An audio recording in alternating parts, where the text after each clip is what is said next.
ശരടി എന്തോ ഇന്നൊരു സന്തോഷം. സുരഭി അറിയില്ലേ? അതാണ് പറയുന്നത്. സുരഭി, ഇന്നൊരു സന്തോഷം നിറഞ്ഞ ദിവസമാണ് എന്റെ ജീവിതത്തിൽ. എന്താണ്? എനിക്ക് ഹാപ്പി ബർത്ത്ഡേ ആണോ? അയ്യോ, എനിക്ക് 51 വയസ്സ് തികഞ്ഞ ദിവസമാണെന്ന്. ഓ,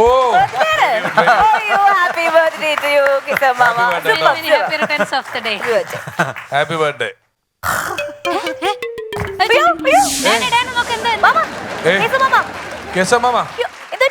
സ്ട്രോക്ക് ആണോ മാമ? എന്താ പറ്റിയേ? ഷുഗർ ഒക്കെ ഉള്ള അതെ, വേറെ സംഭവം ഉണ്ട് എനിക്ക്. അതായത് എൻ്റെ ജീവിതത്തിൽ ഇന്നിപ്പോൾ ബർത്ത്ഡേ ആണല്ലോ, അപ്പം ഞാനൊരു ജോത്സ്യനെ കണ്ട് നോക്കിച്ചപ്പോൾ പുള്ളി പറഞ്ഞത് എൻ്റെ ഇപ്പോൾ ഈ 51ാമത്തെ വയസ്സിൽ 2 കാര്യങ്ങൾ സംഭവിക്കും ജീവിതത്തിൽ. ഒന്ന്, എനിക്ക് എൻ്റെ ശരീരത്തിന് അംഗഭംഗം സംഭവിക്കും. അപ്പൊ ആദ്യത്തെ കാര്യം സംഭവിച്ചു. അംഗഭംഗം, എൻ്റെ ഇയർ ബാലൻസ് പോയി കിടക്കുക. അയ്യോ. ഞാനിപ്പോ ഈ രണ്ടാമതൊരു കാര്യം എന്ന് പറഞ്ഞില്ലേ, അത് എൻ്റെ ഭാര്യ അടുത്ത് നിന്ന് പറഞ്ഞതിന് അവൾ എൻ്റെ കരണക്കുറ്റിക്കൂട്ട് റെഡി ചെയ്തു. അതിന് ഇയർ ബാലൻസ് പോയി. ഓ, അപ്പൊ ഈ ഒന്നാമത്തെ കാര്യം ഞാൻ ഭാര്യയോട് പറഞ്ഞപ്പോഴാണ് രണ്ടാമത്തെ കാര്യം സംഭവിച്ചത്. ആണോ? ആ ഒന്നാമത്തെ കാര്യം എന്താ? ഒന്നാമത്തെ കാര്യം, ഈ 51ാമത്തെ വയസ്സിൽ ഞാൻ വീണ്ടും ഒന്നുകൂടെ കെട്ടുവന്ന്. അങ്ങനെയൊക്കെ പറയല്ലേ? അങ്ങനെ ഒരു ഇല്ല ഏട്ടാ, അത് നമ്മൾ ജ്യോതിഷത്തിൽ അങ്ങനെ അങ്ങ് പറഞ്ഞു പോകില്ല. അതെല്ലാം നടന്നോണ്ട് നിർബന്ധമില്ല. ജ്യോതിഷത്തില് പലരും പറയുന്നൊന്നും ശരിയായി. ചില തട്ടിപ്പ് ജ്യോത്സ്യന്മാരൊക്കെ ഉണ്ട്. തട്ടിപ്പ് ജ്യോത്സ്യന്മാര് പറഞ്ഞാൽ ഇത് ശരിയാവൂല. ഇല്ലെന്നേ, തട്ടിപ്പ് ജ്യോത്സ്യനായിരിക്കും. നമ്മുടെ കൃഷ്ണപ്പണിക്കര്, അദ്ദേഹമാണ് ഇത് കുറിച്ച് തന്നെ. എനിക്ക് ഇല്ല, പുള്ളി തട്ടിപ്പ് ജ്യോത്സ്യനായിരിക്കും. അതുകൊണ്ടായിരിക്കും ഇങ്ങനെ സംഭവിച്ചത്. നിങ്ങൾക്ക് 50ാമത്തെ ദിവസം 2ാമത് കല്യാണം കഴിയൂന്നൊക്കെ പറഞ്ഞു തന്നത്.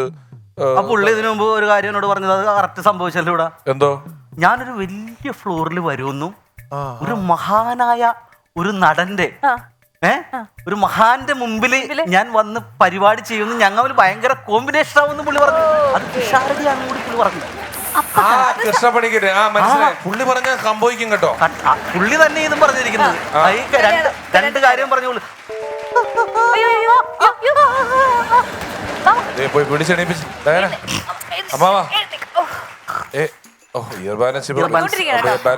ഞാൻ ചോദിക്കുന്നതേ, അപ്പൊ ഇപ്പൊ പറഞ്ഞല്ലോ എന്റെ കാര്യം, എന്നെ പരിചയപ്പെടും മഹാനാണെന്നൊക്കെ പുള്ളി പറഞ്ഞല്ലോ.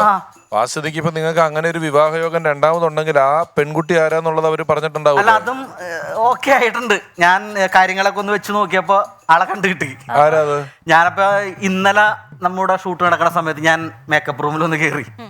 അവിടെ ചെന്നപ്പോ ഒരു പാസ്പോർട്ട് ഇരിക്കണം ഒരു കുട്ടിയുടെ. അപ്പൊ ഞാനത് തുറന്നു നോക്കിയപ്പോ ആ കുട്ടിയുടെ അതിലെ പ്രായം കൊണ്ടും എന്റെ പ്രായം കൊണ്ടും ഞങ്ങള് മാച്ചാണ്. ആ ആള് ഡയാനയാണ്. ഡയാനെ കെട്ടുമെന്നാണ് കള്ളക്കളവന്റെ അഭിനയാണിത്. തനിക്ക് എന്റെ അപ്പൂപ്പന്റെ പ്രായമില്ലോട് തന്നെ എങ്ങനെ കിട്ടുന്നത്? കേട്ടോ ചേച്ചി, നോ പറയണം. ഇങ്ങനെ പല അഭ്യാസങ്ങളും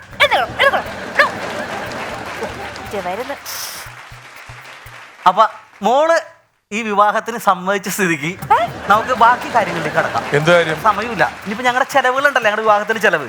അപ്പൊ ഞങ്ങളുടെ കല്യാണത്തിന്റെ ചെലവ് പിഷാരടി വഹിക്കണം. അതെ, നടക്കൂല കേട്ടോ. നിങ്ങൾ കല്യാണം കഴിക്കോ കല്യാണം ഇരിക്കോ എന്നാന്ന് വെച്ചാൽ ചെയ്യും. അതിന് എന്നെ പിടിച്ച് ഇടപെടുത്തരുത്. എന്റെ കാശുമില്ല തരാനായിട്ട്. എവിടെന്നാന്ന് വെച്ചാൽ പൈസ ഉണ്ടാക്കിയിട്ട് ഡയാനായിട്ട് തീരുമാനിച്ച് ചെയ്തു. എന്നെ ഇതിനകത്ത് വലിച്ചടക്കരുത് കേട്ടല്ലോ. അല്ല, ഡയാന എനിക്ക് ഇടപെടാൻ പറ്റത്തില്ല ഇതിനകത്ത്. പുള്ളിക്ക് പൈസ ഉണ്ടാക്കണം, ഡയാനക്ക് കാശുണ്ട്, ഡയാനക്ക് അങ്ങനെ ഒരു ആഗ്രഹം ഉണ്ട്. നിങ്ങൾ തമ്മിലായിരിക്കോ? അല്ല, നടക്കണ കാര്യമല്ല ഇത്. ഞാൻ 10ന്റെ പൈസ തരൂല, ഉറപ്പാ. അപ്പൊ പിഷാരടി ഞങ്ങളുടെ കല്യാണം നടത്തി തരാന്ന് പറഞ്ഞ സ്ഥിതിക്ക് നമുക്ക് ബാക്കി കാര്യങ്ങളിലേക്ക് കൂടി പോവാം. അല്ലേ സുരഭി? അതല്ല നല്ലത്. അപ്പൊ ഇവര് രണ്ടുപേരും നമ്മുടെ ഈ കല്യാണത്തിന് സമ്മതിച്ചു. നിക്കട്ടെ, ചേട്ടന്റെ ഭാര്യയില്ലേ സ്നേഹലത ചേച്ചി, ചേച്ചി ഇങ്ങോട്ട് വരട്ടെ. ബാക്കി ഞാൻ റെഡിയാക്കി തരാം. ഞാൻ പോട്ടെ. ഇപ്പൊ നിങ്ങൾക്ക് തലയിറങ്ങി വീഴണ്ടേ? ഇപ്പൊ തലയിറങ്ങി വീഴണ്ടേ? എന്റെ പിഷാരടി, ഞാൻ 5-6 കിലോമീറ്റർ ഓടിക്കഴിഞ്ഞാല് എന്റെ പുറകെ ഓടിച്ചിട്ട് പിടിച്ച് അവിടെ ഇട്ടിടിച്ച് എന്നെ നശിപ്പിക്കണവളാ. അവളുടെ ഒക്കെ മുന്നിൽ ഞാൻ ഇവിടെ തല കറങ്ങി വീണ് കൊടുത്തു കഴിഞ്ഞാല് എന്റെ അടുത്ത് ഇയർ ബാലൻസ് കൊടുത്ത് ഇറക്കൂലേ? പോയി പള്ളി പറഞ്ഞാൽ മതി.